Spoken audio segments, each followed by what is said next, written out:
Music, industry talk, stories, equipment and more. We are Crossfader and this is off the record. Off the record. Off the record.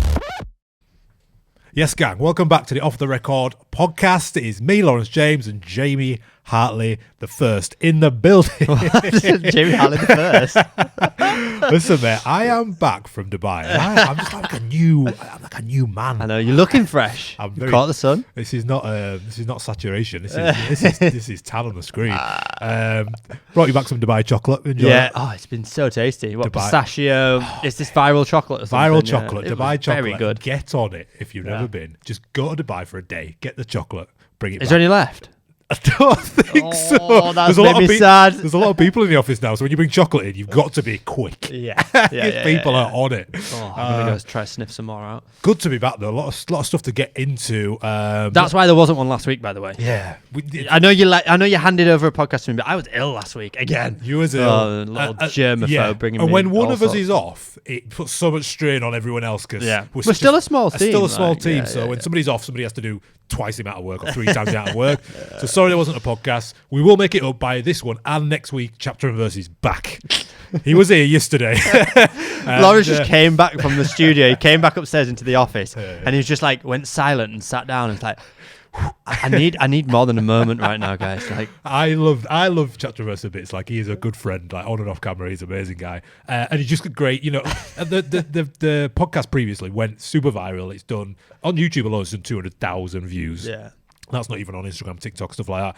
So people really resonated with him. He's got a big following now. He's doing big things with big DJs like Steve. But he's so real. But he's so just the same guy I knew 10 years ago. Exactly, yeah. And I think that comes across and why so many people connect with him, yeah. Well, this is next week's a great story with him because it's all about what we spoke about the year before, and he basically has done everything he said he was going to do. Nice. That's cool to get that full cycle and catch up and see if things actually play out the way people plan. Yeah, we're going to talk about the sort of hard journey and the learning journey of most DJs. Jamie put together a great sort of newsletter for people on our email list, and we're going to sort of break that down up this podcast and sort of help you through that journey. A lot more sort of technical advice as you sort of start DJing and begin to DJ and you plateau. We're going to give you some steps and some tips and speak about our own journeys as well through this podcast. Yeah, but there's a lot to get into as well. We've got Mixed in Key reached out to us a few weeks ago, actually before Christmas, and they wanted to put us to put together a video for them. Yeah.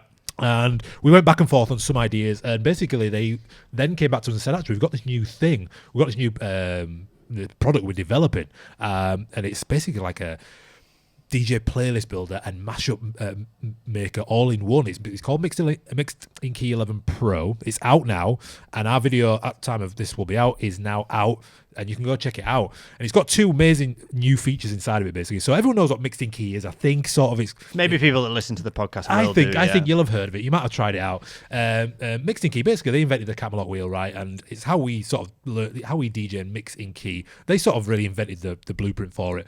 And the platform, it's got sort of a dashboard where you can drag in all your files. They give you all the information to your tracks. It's got the best key detection in the game. But now it's just gone way, way further. They've also got other products in music production that are unbelievable as well. They've got loads of stuff. But this sort of new DJ mix mode and mashup mode is you can sort of on the fly drag in a track, and then it will analyze. It will find tracks that will mash up well with the track instantly, and it'll set some automatic cue points, and you can basically jam along on the fly, creating mashups with your music, or it's suggesting basically, which you need to see in practice because it really helps you in that creative zone and on the fly come up with ideas instead of going to opening your decks and putting a vocal over something or putting a track on something, and it just takes away that element, and it really helps you with that creative process. And it also has this DJ mix mode, which is a very similar thing, but instead of sort of matching key by key, it will match keys with the Camelot wheel. So you can build up what we call like a perfect DJ playlist. Basically, you drag in your tunes. It will suggest, however many tunes you've got, it will suggest perfect tracks that make mix on energy, BPM, in key. And if you don't like it, you can on the fly skip to the next track and keep in like a flow state of creative mixing. So go and check the review It's quite good out. because you can focus on being a curator still. Like it, Yep. you know, you're sourcing music, That's you're it. finding all this music that you love, but your library's getting bigger and bigger and bigger. And then it's just that like assistant that's going to help you put that music in an order that might, you know, get to that point of finding the tracks that will work well together quicker, so that you can focus on actually like having fun DJing. I don't like that process. Yeah. It's never been something I've really cared about with the building a playlist thing. I like finding music, I like playing the music out, but thinking about them mixing together well, I don't really come into my mind. I just like playing the song. So this has really changed like my outlook on it because it's a fun. It's that creative process. It's taking away that admin and making it creative, which we like. Because like, in the moment when you're gigging, you're reacting off the crowd. Yes. So you've got the input of the crowd to then pick and choose what you're going to play next. Whereas when you start at home planning a mix, there's no like input really. So that's that assistant that helps you with that little bit of input to go, oh, have you tried this? What does this sound like? But to do it quickly because, you know, we're planning mixes all the time here at Crossfader to film. And it is quite laborious to go, okay, I know I'm starting with this song. What next? And you're literally scrolling through your library and like, oh, that's in key, that's in BPM. Let me see what that sounds like. Have a little mix. Nah, I don't really feel in it. Keep scrolling. But to be able to press a button and go, try this next. I'm like, okay. Yeah. No, maybe not that. Try this next. Oh, yeah, that sounds good. On to the next one. And what about them residency DJs like myself who play a similar gig every week and you fall into the trap of playing the same tracks back to back because you know they're going to work or whatever. You can drag in that same playlist and get a different output. And your whole night changes and can change, and you'll just notice it as you're playing. And then it might just give you some different ideas for mashups and things like that because everything's working in key. And you might be able to go with a different energy, maybe peak a bit early or a bit later or something like that.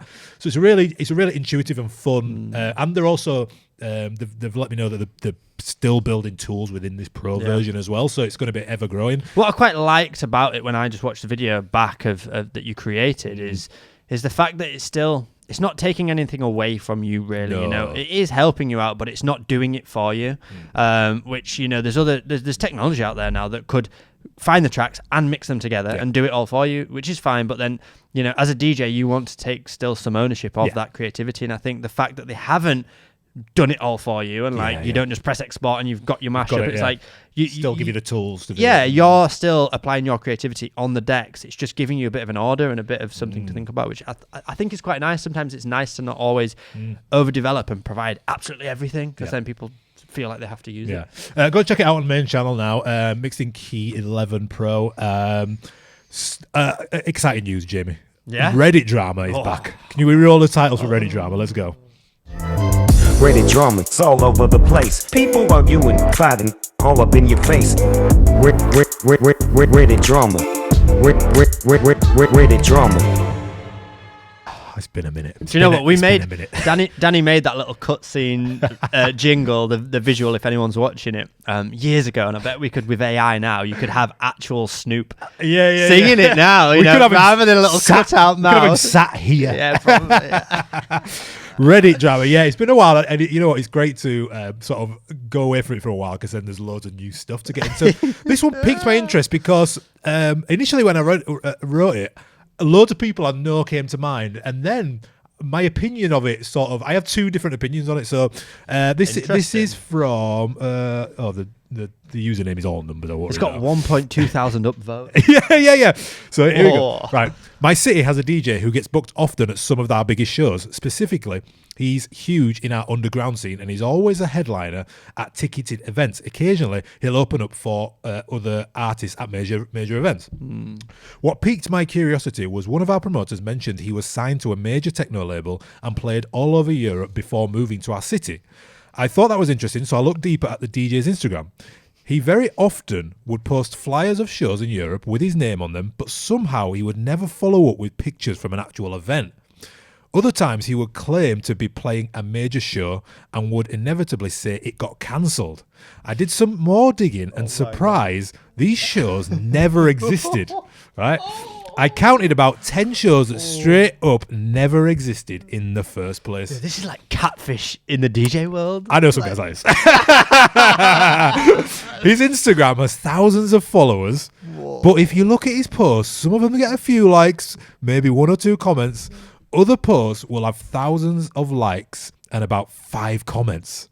So he's obviously buying his followers and engagement. I decided to look into the label he was signed to. It has no other artist signed to it. It's just literally just him. I looked into the founders of the label. They're just friends of his, right? Oh my God. This is a Netflix docu-series unfolding right now. I can imagine this. Literally, everything he has ever claimed has been a lie. And the local DJs in our city are so self-centered that they never bothered to actually validate his claims of being a signed DJ and producer. So the funny thing is, the comments are split on whether this guy's done a good, like whether this guy just stroke a genius, faked it till he makes it, or whether he's just a prick, right? And I think you can be both things. Like it's a bit like, so I definitely know these people, some guys that come to mind when I think of this, but a lot, and I think to like the interviews we've had, like big guests on the podcast. A lot of DJs, James Hype said when he came on, he went to the US. He went to US, like, and he went to like Ministry of Sound when other DJs was on, uploaded videos saying I'm here, and you sort of just, you're there, but you know, you're sort of not saying you're playing, but there is an element of fake it. It's not like morally it doesn't feel great, but I don't know many DJs that haven't done something to like elaborate their own story, their own credentials a little bit. This is next level. Next level, yeah, and a lot of effort. It's not just like in passing. Something's got mistaken, or you kind of just twisted the truth. It's like actively going out there and like setting all this stuff up to build a profile and to build credibility off the back of because there's the thing of like, so now what's happened is, so now he's getting big shows. So essentially, he can just go and delete all that now because he's getting big shows. He's got what he wanted out of it. He can get the content and stuff from his gigs that he's doing now at big shows with big artists, and that is him. So it doesn't really matter what's happened now. So I'm so conflicted. This is why it makes a great story. It makes a great story. So look, morally, I think it's shit. And like I say, I've inflated my own ego back in the day trying to get gigs and saying, look how amazing this is. And we've all played at nights where, you know, there's like 30 people there, but you get your mate to film it at an angle where it looks packed. There's stuff like that you do. There's little stuff like that you do, and you never want to lie about anything, but there are ways to sort of make it look better than it was. But then again, there's a flip side of, I just think now, I had this conversation with Chapter Reverse yesterday, where now people really are after authenticity. People really want to know that your club is dead and that you might be, you know, struggling a bit, or you know you've uploaded loads of mixes and you're getting no followers and you're in a bit of a low point, and then to see that journey of then coming back and like, oh, now I'm getting loads of views and I've got this show. People like that. People want to see that now. Yeah. So I don't know whether it's sort of an old school thing or not, but yeah, what do you think? I think we as humans always tap into like a good story. You know, stories sell, right? And we tap into a good story. And this person has understood that and gone, I need to build a story around myself because I don't have one. So I need to figure out how to create one so that I can get the bookings and, you know, get to the place that I want to be. And I think it happens across all sorts. And I think we see it more and more now with like the creator economy. Like people are having to like create personas and brands to get recognized. And I think it's becoming more and more prevalent across all industries. I also agree that I think what goes around comes around, and karma will come around and like bite you in the ass. Yeah, I think so. You could blow up to become the biggest, you know, DJ, have an amazing few years, and suddenly this gets all dredged up, and suddenly it's like you've seen how much cancel culture, like, I agree, you know, pick people up and then absolutely annihilate them. Yeah. And I think if you start your career in that way, it's only going to come around and bite you at some point. Now, maybe you don't care. Maybe you don't care. You're like, yeah, well, I had a good few years. I'm going to go and do something else now, and you're not really in it for that. But you've got to kind of think what kind of human you are and what kind of like person you are, and like, do you want to be authentic and maybe never make it as big as the person that lied the way to the top? But no, truthfully, that, you know, you did it with authenticity, or do you not care? And you're like, I'm just going to take advantage. Totally. I get both sides of it, and I get why people are kind of on both sides of the fence. Personally, I'm too nice. I'm too like I'm like I said, I will own up to like early my DJ career. You know, hiring the videographer who's got £1,000 camera to make it look unbelievable, and inflating flyers to make them look busier than you are. So not didn't do the gigs, but trying to like book up loads and loads of gigs in advance to sort of make it look good and stuff like that. But yeah, like but not at this level, no way. Do you want to see? You want to hear the top comment? Go on. Damn, might have to try this, not gonna lie. Second comment, be right back, making fake promo flyers. The thing is, people can just knock them up now. Of course, yeah. Before, if you're a DJ, you probably didn't know how to make an event flyer. Yeah. If you're just starting out as a Yeah, DJ. yeah. But now, like Canva, Yeah. quick template, put your name on it, Yeah. put Calvin Harris's name on it. Yeah, But going back to like what you said, stuff will catch up. Remember that all DJs are petty as fuck. And somebody, And we'll dig deep, somebody will find out everything about you. yeah. Wow, and that is a good one, isn't it? It's a good I mean, one. it leans into Journey of a DJ quite nicely. Yeah, it does, yeah. Let's talk about the journey of a DJ. So we sort of very proud to launch. We've had the our complete DJ package now for over a year, and thousands of you have taken it up. And it's basically all our education in one sort of package. There's like 28 courses, 50 hours of bonus content, and you get lifetime access to any new content that we make. And we've always been trying to iterate and get to a place where it's sort of personalized. Everyone's learning journey is different, and we're trying to get to a place where everyone's gets a sort of personalization, basically. And we've just launched a learning journey inside the platform. So essentially, when you sign up to a complete package, you'll get asked a bunch of questions, and then the platform will suggest the path that you should take based on your equipment, your experience, your genre you're into, and it will sort of give you a learning journey, like a 5-step plan. That'll include courses, it'll include lesson structure, that kind of thing, and it'll iterate. But it's out now. We've just launched it. I'm excited about it. Very excited. It's something I've been had on my mind for so long. We love making new courses, new content, and we're always trying to fill those gaps, like you say, in that journey with the content and courses that we create. But it's it's got to a point where with Crossfader we've been doing this for 10 years. Crossfader's been going, but the online courses for like 7 years, and that's a lot of content. We've got, I think, over 1,300 videos that you haven't seen if you're not a customer, that aren't on YouTube, that aren't anywhere, they're just within our platform, that are paid for videos, and that can then be overwhelmed. We get to a point where there's too much, and it's like, okay, well, out of all this library of videos, how do we share the right ones with the right person and the right, what your goals are as a DJ? So it's something that this is just V1 that we've launched.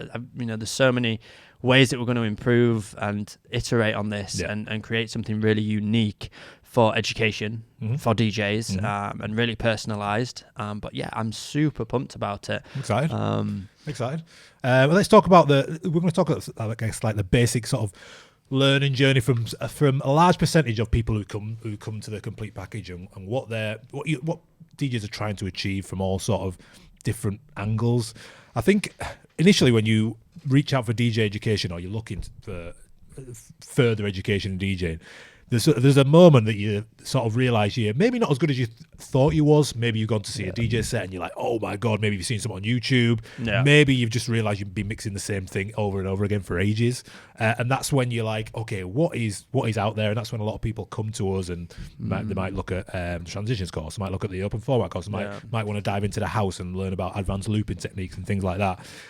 There's even before that, like a lot of DJs will buy an entry-level controller, probably the Flex 4 because it's so popular, but or a Numark, entry-level controller, and there's a few hurdles. There's the hurdle of the technology hurdle, which we get a lot of people, there's a confusing moment where it's like, well, where does the music come from? Oh, I can't just use Spotify, but I use Spotify for everything else. And so there's a hurdle of like where the music comes from and the technology of like how the software actually works, because all these controllers need to plug into some sort of like laptop or mobile or iPad, but that runs the software. And then there's like the software to learn. But then beyond that, it's like, okay, I've done all of that. I've figured that out, off the back of the basic tutorials. But, I've played around and I'm trying to blend tracks, but it just doesn't sound like other DJs. And you think, okay, I get it. Like, I've got to mix this song into this song. I even put the BPMs the same, but then it just still doesn't sound quite right. And you don't know where to mix and when to bring the fader in and when to. So there's definitely that moment where, you understand the concept of DJing, you understand what the end goal needs to be, but when you're doing it, there's always this like issue of things not quite working out or not quite as you feel it should be, and you don't know what that issue is. And I think that's one of the big turning points for a lot of DJs, and you know, obviously it's one of the big things in our beginner courses is breaking that down into those fundamentals, because so many people get distracted by looping and hot cues and effects, all this stuff that's on all the entry level controllers that sounds really cool and fancy, but actually it's a massive distraction from those core fundamentals of DJing. I'll speak like my own experience. Like when I realized I wasn't as good as I thought. I had gigs. I was in the clubs. Like I was, tearing up dance floors. I thought I was anyway. And then I was like, right, I'm going to start promoting myself, and I would put like mixes together, and then like on like Mixcloud or SoundCloud or whatever.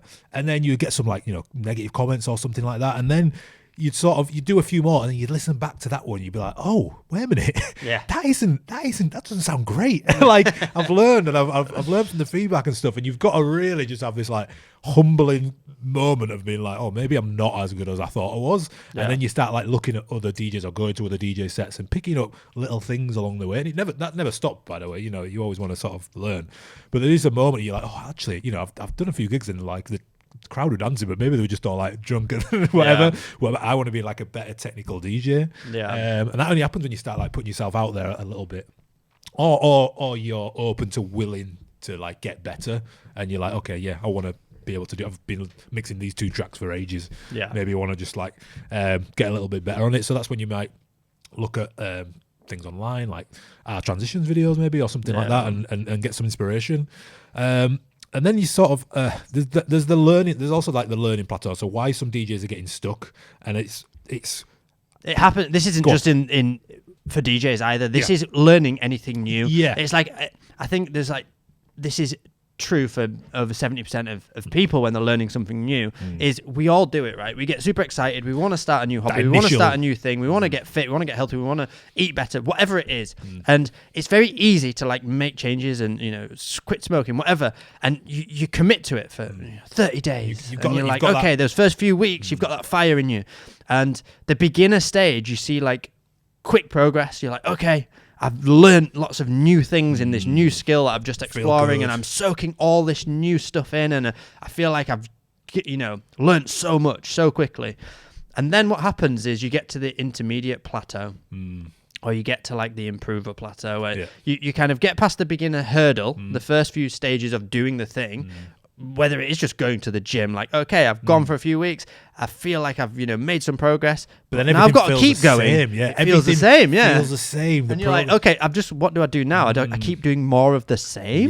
But I feel like I've kind of got that down. What next? But you don't feel like the progress is just stops, so doesn't it? It really does slow down the progress, especially if you don't have that like guidance or support, which is, it goes across all industries. But fitness is a great one to think to relate to DJing, where, like you say, for 2 weeks you're cutting out sugar and you're going to the gym every day and you feel, oh God, I feel amazing. Then you just sort of feel really good. And it's like, I want to feel that feeling I had a couple of weeks ago where everything was new and amazing. But the actual trick is that consistent level of performance. And it's just like with DJing, isn't it? It's like, okay, I've learned all these new skills and stuff like that. How I just keep practicing. You're like, that's kind of where you need to go at. Or you need a new lens to think about, or you need this like you set a new goal. So maybe maybe you've posted some mixes online. You're like, okay, I've posted like 10 videos and I'm getting 100 views, 200 views. It's like, but your new goal now needs to be like 300 or 400. It's like tiny incremental stages that you need to get past. And then I think going back to the technical side of stuff, if in DJing, we get to a point as DJs where, okay, I'm confident I can put a set together. Like I can mix tune for tune and like it's great, I can put a set together, but now what? Like, how am I actually going to like become a DJ and play in venues and stuff? So from a technical side first, there's suddenly all this other stuff on your equipment, and the common things is like, okay, well, should I now like try and use hot cues? Should I now try and like use some looping? But I'm confident at my basic mixing. If I start looping, that throws everything out. Like, that's a new thing that I've got to try and add on to what I'm currently comfortable at. And then there's effects, and it's like, okay, but if I start trying to do effects and looping, everything starts to sound worse than it did before. And so I think this is where at this point, after that beginner hurdle, you've got over that hump. Guidance is really important. Yeah. You know, it's that middle part of the journey that you can really excel and speed up to that pro level with just a very structured path, which is obviously what we're trying to build within our product. And it's what's covered within so many of our courses, is that, like, you know, when to learn hot cues and looping and effects, but then how to combine them together in like a building block way. So you're not just trying to do everything new at once. Yeah, it is that structured learning, and like I say, you can go on YouTube and learn the transition, and you learn it, and it's like, okay, what next? But we are sort of wired as like humans from like school to like tick something off and go to the next thing, and tick something off and go to the next thing, and you feel like you're making progress, and that's why it's like the complete package or like DJ course or something where it's structured and you can go back to it if you need to, like you know, think about something in a different way. And you progress and you're ticking along, and you feel like you're making progress and you're learning different skills all the time. Yeah. And I think that also it's like, if you just sort of putting on like a YouTube video or something, there's no like intention there. You've sort of committed to like a half an hour a day, you know, to make this one thing. Whereas, you know, with something structured, you're setting your intention out to like complete a whole journey of topics, which is like the intention part of it.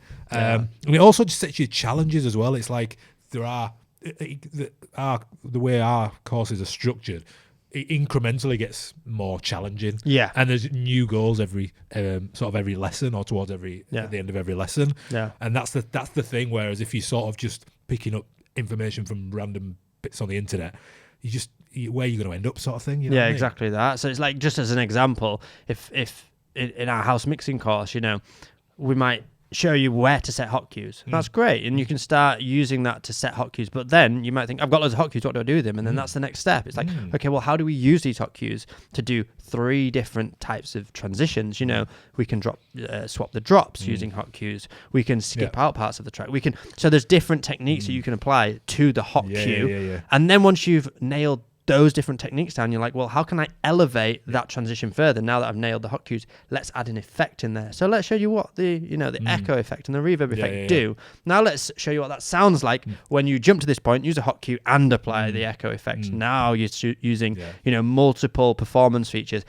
It'll you can elevate how it sounds. It also makes it more engaging if you're making visual content. It really does if you're doing more with the music. And then once you've got that information, you'll be thinking to yourself, all right, this is great, I've got these individual techniques, but how does that sound in the mix? And that's where at the end of most of the lessons, there is an extended mix using all the things you've learned. So you can go full circle and go, okay, I've learned this, and learned this. Oh, it sounds like this in a full set, 30-minute set. And you can follow along and practice along with all of the same music and stuff like that. So I think that's where the percentage of DJs drop off a lot of time at that plateau. They're like, get to that plateau. It's not as exciting anymore. It's a bit like, it's just like, going to the gym at day 30, you feel great, you've lost 5 pounds or something, but then all of a sudden the pounds it gets really hard to lose a pound. Really hard. It's like, it was easy for a few weeks ago, now it's difficult. Whereas, if you get a good trainer or something, they'll have the plan for the next month, and you just focus on ticking the boxes,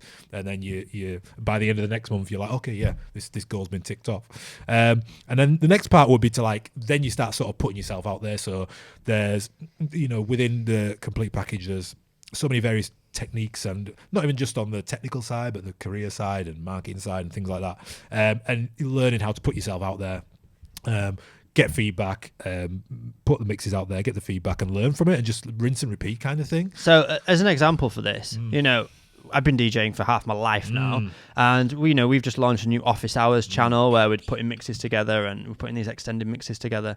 Now, we're recording mixes now pretty regularly, weekly or bi-weekly basis, and there's parts in those mixes where I listen back and I'm like, you know what, that transition could have been a little bit better. I did that yesterday. It's I caught myself. I had to just catch that back in time. It just drifted ever so slightly for a few seconds. Sometimes I'm impatient. I'm like, I should let that play out, but I want to get the next one. Yeah. And you know what? I listened to it after it's been edited. It's about it's going out, and there's the type of people that could go, it's not perfect. I'm going to go redo all of that work and redo it again. That used to be me for sure. And what that does is it just stalls your progress, and we're all human. We're not like robots, and we're here to just have this human experience. And I think just embrace those little quirks. Embrace the times where it's like, you know, it does slightly drift out of time, and as long as it's not a car crash, you know. But you know, I'm not gonna then go and re-record that whole mix. I'm like, that was a real set. That was me just in the moment doing my thing, and it's not gonna be nail every single transition. And I think you've got to just recognize that right from the start of your journey, right to, you know, DJing 15 years down the line. Even now, you know, you're still gonna make those mistakes, but embrace it and just don't let that stop you from recording yourself, listening back, because that's how you really learn, is by analyzing your own, you know, your own mixes. 100%. But don't then like keep them to yourself. Put them out there and get that feedback. Let people, you know, pick up on things, because it will only force you to try and improve next time. And I think this is another thing where DJs get stuck, is because they get stuck in the mind frame of going, it could be better, or it's not quite good enough.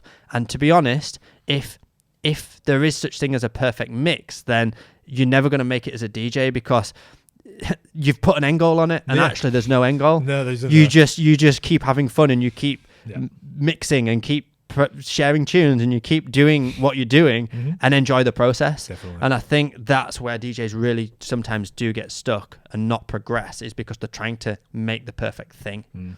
And get stuck in that mind frame. 100%. So yeah, go and check out them and, you know, build your own learning journey. So just go to search for the complete package by Crossfader. I'll put some links in the description for it. Really excited about it. And you know, there's already thousands and thousands of DJs that are already inside of the complete package. And by the way, you can just sign. You don't have to pay anything. You can sign up and complete the questions and see the journey, and then choose to unlock parts of the journey or unlock the full journey. There's different options in there, or you could just see what the path is on Crossfader's platform for you and your equipment and software and level.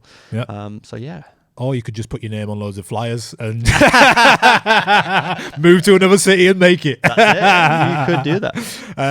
Yeah, speaking of office hours, if you're new here or something, we launched a new channel basically dedicated to music. We wanted to get back to just discovering music, providing you guys with the track list. We've got a segment on this podcast called Add to Playlist, and we started to give you loads of tracks every week, and then we thought, oh, why don't we mix, because we don't get the chance to mix that much anymore. So yeah, Office Hours is live. 4 mixes are out now. Jamie's has just dropped. It's kind of UK. Oh, is my latest one out? Yeah, is it live? Well, it's live when this is live. All right. We're in time. We're in space and time. So yeah, Jamie's is one you've been wanting to do for a while. UK garage, UK bass, sort of mix and edits and SoundCloud and things like that. All the tracks and track lists are on the mix. You can go check it. We'll play a few of them now. But yeah, the mix is out. Also, just go and follow and subscribe to Office Hours if you can. Also, subscribe to this podcast. I always forget to ask. Please subscribe to the podcast. It helps us out. Some of the guests we've got coming up, guys, are big names. Chapter and Verse next week, and then a few in the pipeline as well. We've got one in April. It's a big one as well. So yeah, this is that confirmed? That's good. One's confirmed, and I've got 2 on the back burn. Yeah. But yeah, they will happen. Names, I know. They will happen. Yeah. So we'll play some tracks from Jamie's UK bass mix. I need to find that track that I said to you yesterday. We'll try and find it, but it was. Is it not this one? It might be this one. Is it this one? About to play? Yeah. This is Pangea. Pangea. If Ned, which is a banger anyway, but Ned Bennett edit. This is awesome. So this is a remix of I don't know this track. Is this a it's a banging tune.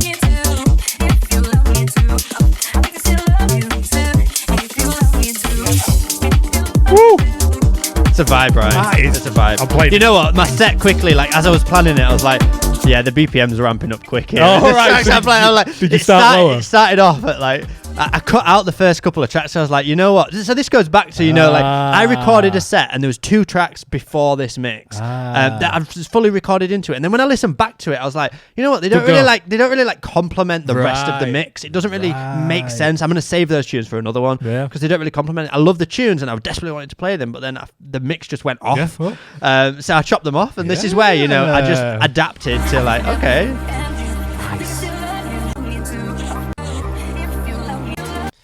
Yeah, I really enjoyed putting this one together. Pangea, if. Yeah. Ooh, so nice. What else have we got? Let's go to Shy FX Roll the Dice. Janie edit. See, this is originally like a drum and bass tune. This mix is for my UK crew. Oh yeah. Hey, listen, UK garage to the world, mate. It's everywhere. This Janie on SoundCloud. Got loads. Suddenly, loads. Yeah, I was like, Loads. whoa, Yeah, big yeah. ups. So I found a lot of great edits. So big ups to Janie. Ooh. What should we go for? Sampha Spirit 2.0. Yeah, so I'm a big fan of Sampha, love- but usually he does a lot of like piano, acoustic stuff. This is the Love Remain edit. That's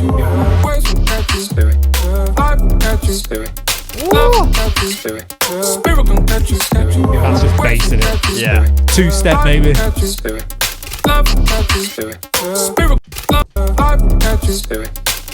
Oh, let's go to this one. This is Mall Grab Long Season.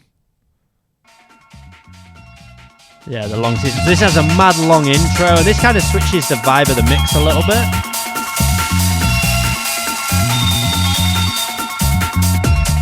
Oh yeah. So it's not really garagey now, but it's still the same BPM. Same vibe. Yeah, so this is where I was able to sort of switch the vibe of the set slightly.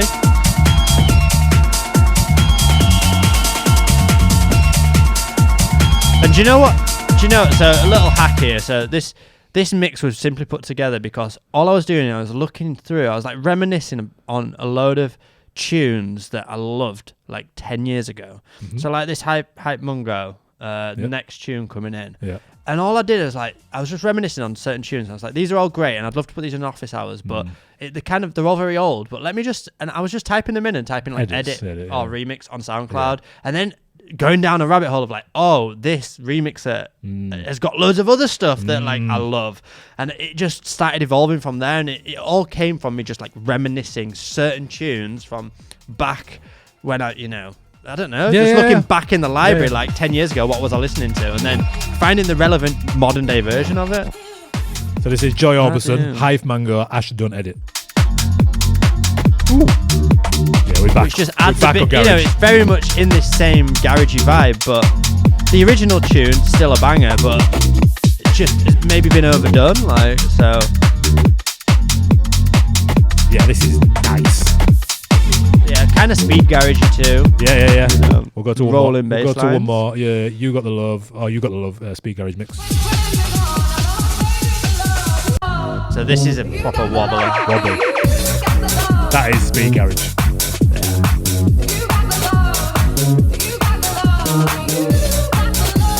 Alex G speed garage remix. And then once I had a bit of a playlist, so again, just talking sort of behind the scenes of this, once I had, a good 7 or 8 tunes liked and put in a playlist in Spotify, I then used the Spotify radio feature and to find more tunes. So it's like, okay, this is the vibe I'm going for, and I need to discover some more to build out this playlist. Go on radio, on Spotify, and then it's like, oh, these are all of the tracks that obviously people are playing, alongside and discovering in the same sort of way.